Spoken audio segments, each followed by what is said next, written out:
World War One, it just is. It's just. What's funny is that I say that about every war.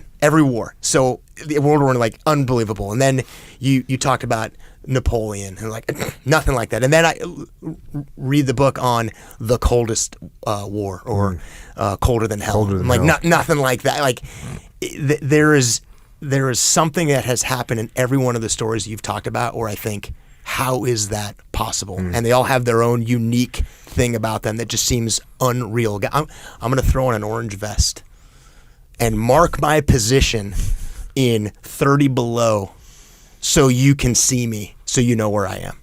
Because I'm the leader. And you... Kurt Lee. Yeah. Unreal. That being said, World War One, no. I don't know that is out there. The complete lack of control that you had as a individual soldier, as a not even as a platoon commander, as a company commander, you had no control over your fate. That's what scares me so much about World War One. It wasn't like, hey Jocko, here's the situation, here's what we're trying to accomplish. Why don't you go figure out the best way to do it? And I go, okay, you know what? Cool, I can do this. We can come up with some cool tactics. We can make some stuff happen.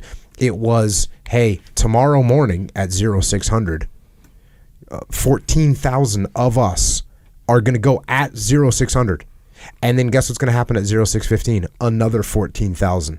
Yeah. And guess what's going to happen at 0630? Another 14,000. And guess what? A vast majority of them are going to be wounded or killed. And that's that.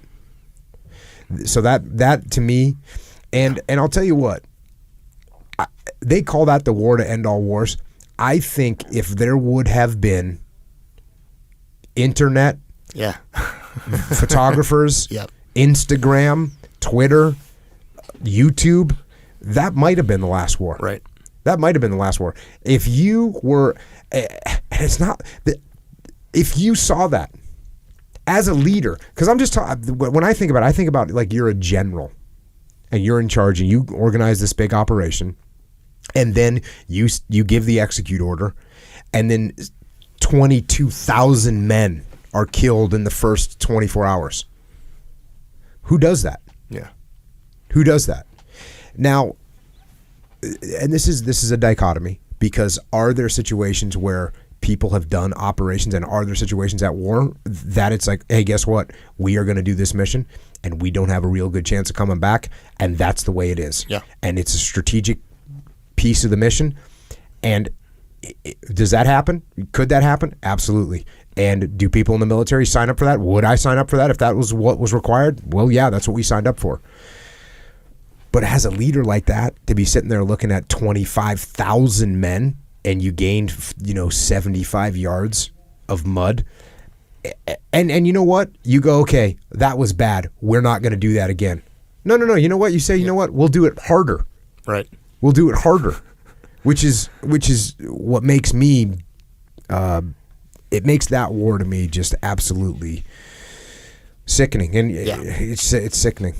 It is. It absolutely is. And the calculus that goes into that is something that is completely disconnected from the value of human life, completely disconnected of what that impact is. And then you read this letter, and that's 14,000 moms on that one wave, that one time. That's 14,000 of these letters.